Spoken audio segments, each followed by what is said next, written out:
Hi எல்லோருக்கும் வணக்கம். Bigg Boss season 8 Tamil. So இந்த வீடியோவில் நம்ம நேற்று 24/7 ஒரு மறைக்கப்பட்ட ஒரு சம்பவம் அப்படிங்கிறது கண்டிப்பாக அதை பற்றி டிஸ்கஸ் பண்ணி தான் ஆக வேண்டும். ஸோ என்ன அப்படின்னு சொல்லி பார்த்தீங்கன்னா, வீடியோக்குள்ளே போகிறதுக்கு முன்னாடி நம்ம அதை டிஸ்கஸ் பண்ணுவோம்.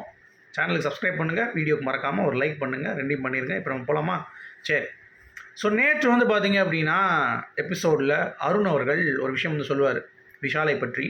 அதாவது இந்த மாதிரி விஷால் நான் போய் ஹாஸ்பிட்டலில் பார்க்க பொழுது சார் எனக்கே ஒன்றுமே பண்ணல. பட் டாக்டர்ஸ் கிட்ட செக்கப் போகும்போது இங்கே லைட்டாக வீங்கி இருந்தது. ஐஸ் பேக் வைக்க சொன்னாங்க. ஏதாவது செக் பண்ணுவாங்க, ஹாஸ்பிட்டல் வரீங்களான்னு கேட்டாங்க. நான் விஷால் அங்கே கூப்பிட்டு போனாங்கல்ல, அது ரொம்ப மன வருத்தத்தில் இருந்தேன். ஆனால் நான் என்ன பண்ணேன் அப்படின்னா, நான் டாக்டர்ஸ் கிட்ட சொல்லிவிட்டு நான் வரேன்னு சொன்னேன். உடனே டாக்டர்ஸ் என்ன பண்ணாங்கன்னா, என்னை கூப்பிட்டு போய் ஹாஸ்பிட்டலில் இருக்க சொன்னாங்க. அங்கே நான் விஷாலை பார்த்தேன் சார். பார்த்துட்டு அங்கேயே நான் ஃபீல் பண்ணேன். இந்த மாதிரி ஒன்றும் இல்லைடான்னு சொன்னேன். அதுக்கடுத்து எனக்கு ஒன்றும் இல்லைடா, உன்னை பார்க்க தான் வந்தேன் அப்படின்ற மாதிரி சொல்லி அதை சொல்லியிருக்கான். இது ஓப்பனாக பார்த்திங்கன்னா ஒத்துக்கிட்ட ஒரு விஷயம். அருண் பார்த்திங்கன்னா அவருக்கு காயமே இல்லை, சும்மா விஷாலை பார்க்க போகிறேன் அப்படின்றத சொன்னது அப்படிங்கிறது எப்படி எடிட்டில் தூக்காமல் விட்டாங்கன்னு தெரில, அப்படியே போட்டாங்க. சரியா? இதை போட்டது இல்லாமல் 24/7 என்னத்தை மறைச்சாங்க அப்படின்னு பார்த்தீங்கன்னா, விஷால்கிட்ட அந்த உண்மையை சொல்லியிருக்காங்க. அதாவது அருண் வந்ததை நீங்கள் 24/7 யார்கிட்டையும் சொல்லிடாதீங்க அப்படின்ற மாதிரி மறைச்சிருக்காங்க. ஓகேவா? அவர் என்ன பண்ணுறாரு அப்படின்னா, உள்ளே வரும்பொழுது முத்துக்குமரன் எல்லாரும் இருப்பாங்க. அப்போ இவர் அப்படியே அடி வாங்கிட்டு வருவார். அப்படியே உட்காந்துருப்பார். இங்கெல்லாம் வீங்கியிருக்கும். கேட்பாங்க எல்லாருமே, என்னப்பா சின்ன, அதெல்லாம் ஒன்றும் இல்லை, நான் கரெக்டாக தான் இருக்கேன் அப்படின்ற மாதிரி சொல்லிட்டு இருப்பார். சொல்லிட்டு இருக்கும்போது, அருணை பார்த்தியாயா, அங்கே வந்தாயா அப்படின்னு சொல்லும் பொழுது, அருணை பார்க்கலையே அப்படிம்பார். என்னையா சொல்கிற, அவன் அழுதுட்டு இருந்தான் அவனுக்காக, இங்கே உள்ளே போனால் நாங்கள் போய் இல்லை அவங்க பார்க்கல, நான் வேறு இடத்துல இருந்தேன், நான் வந்துட்டேன் அப்படின்ற மாதிரி அவர் சொல்லுவார். நமக்கு அதை பார்க்கும்போது ஷாக்கிங்காக இருக்கும். விஷால் ஓகே நிஜமே யாரும் பார்க்கல போல். ஏன்னா இவர் போகிற டைம் அவர் போகிற டைம் வேறு ஒரு மாதிரி இருக்கும். இல்லை ஒரே ஹாஸ்பிட்டல் போனாலும் அவன் வேறு ரூம்ஸ் வச்சுருப்பாங்க. ஸோ என்னன்னே தெரியாது. அப்படி இருந்தாலும் பார்க்க விட்டுருக்க மாட்டாங்களா அப்படிங்கிறதுலாம் தெரியல. ஏன்னா கண்ணை கட்டிட்டு கூப்பிட்டு போவாங்க அப்படிங்கிறது உங்கள் எல்லாத்துக்குமே தெரியும். அங்கே போய் திறந்து விட்டோடனே அவன் அங்கே தான் இருக்கணும். அவன் அங்கே போய் ரூமை போய் பார்த்தானா எப்படிங்கிறது நமக்கு தெரியாது. இது நீ நல்லா கவனிக்க வேண்டிய விஷயம் என்னென்னா, அந்த ப்ராசஸில் பார்த்தீங்கன்னா ஒரு வட்டம் இந்த கொரோனா காலகட்டத்தில் ஒரு புயல் அடிச்சிச்சு.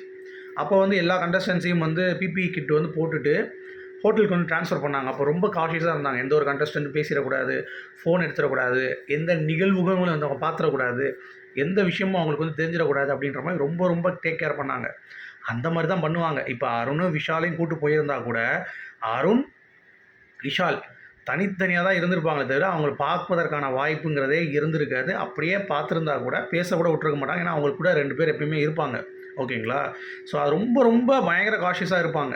ஸோ எனக்கு தெரிஞ்சு அருண் உருட்டுறது தான் மிக சிறந்த உருட்டாக நான் பார்க்குறேன். அங்கே போய் நான் பார்த்துட்டேன் அப்படி விஷால் அந்த இடத்துல போய் சொல்ல அப்படின்ற மாதிரி தான் தோணுது. இது ஒன்று நடந்திருக்கலாம்.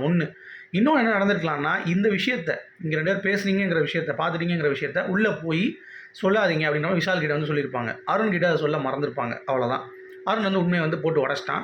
ஸோ இதனால் 2 பேரும் பார்த்திங்கன்னா மாற்றிட்டாங்க. இதனால் பிக் பாஸ் ஒரு பித்தலாட்ட நிகழ்ச்சி அப்படிங்கிறதும் அம்பலப்பட்டு போயிடுச்சு. இதுதான் உண்மை. ஸோ பிக் பாஸ் நினச்சாங்கன்னா என்ன யார் வேணாலும் எப்படி வேணாலும் திருப்ப முடியும் அவங்களுக்கு ஏற்ற மாதிரி அப்படிங்கிறது ஈஸியாக இதன் மூலமாக உங்களுக்கு புரிஞ்சுக்கணும்னு நினைக்கிறேன். ஏன்னா ஒருத்தன் இப்படி சொல்கிறான், இன்னொருத்தன் வேறு கண்ணோட்டத்தை சொல்கிறான் அப்படிங்கிற பொழுது ராணவோடைய அடியாக இருக்கட்டும், சரியா? அது மட்டும் இல்லாமல் இவங்கெல்லாம் அடிபட்டு கிடந்தாங்க, விஷால் தூங்க முடியாமல் கிடந்தான், அந்த மாதிரி ஏகப்பட்ட விஷயங்கள் எல்லாத்தையுமே இந்த பிக் பாஸ் ஒரு ஸ்கிரிப்டட் ஷோ அப்படின்ற அந்த ஒரு நாலேஜுக்கு பார்த்தீங்கன்னா செல்லுது அப்படிங்கிறது எத்தனை பேர் உணர்றீங்க? ஸோ அதுதான் எனக்கு ரொம்ப கஷ்டமாக இருக்குது. ஏன்னா இவ்வளோ தூரம் மக்கள் ரசித்து பார்க்கக்கூடிய ஒரு நிகழ்ச்சி இது ஒரு ஸ்கிரிப்டட் ஷோ அப்படிங்கிறது முழுக்கவாக இருக்கும். எதனாலும் சும்மா லைட்டாக சொன்னாலும் பரவாயில்ல, இல்லை ஒரு 2 பேர் தெரிஞ்சாலும் பரவாயில்ல. இது முழுக்க இவனுக்கு என்ன கூட நீ சொல்லக்கூடாது, உள்ளே போனால் அவங்க சொல்லக்கூடாதுன்னு சொல்லி ஒவ்வொருத்தரும் இன்ஸ்ட்ரக்ட் பண்ணி ஒரு கேம் விளாட்றாங்க. ஒரு 2 பேர்கிட்ட சொல்லி 2 பேர்கிட்ட சொல்லாமல் அப்படி ஒரு டர்ட்டியான கேம் இந்த பிக் பாஸில் ஆடணுமா? இப்படிப்பட்ட விஷயங்கள் என்கரேஜ் பண்ணுறாங்களே, அது எப்படி அப்படிங்கிறது ரொம்ப குழப்பமாக இருக்கிறது. ஸோ நீங்கள் இதை எப்படி பார்க்குறீங்க, எந்த கோணத்தில் பார்க்குறீங்க அப்படிங்கிறத கண்டிப்பாக கமெண்ட் செக்ஷன் சொல்லுங்கள். சரிங்களா? ஸோ மீண்டும் இன்னொரு சந்திப்பும் அது வரைக்கும்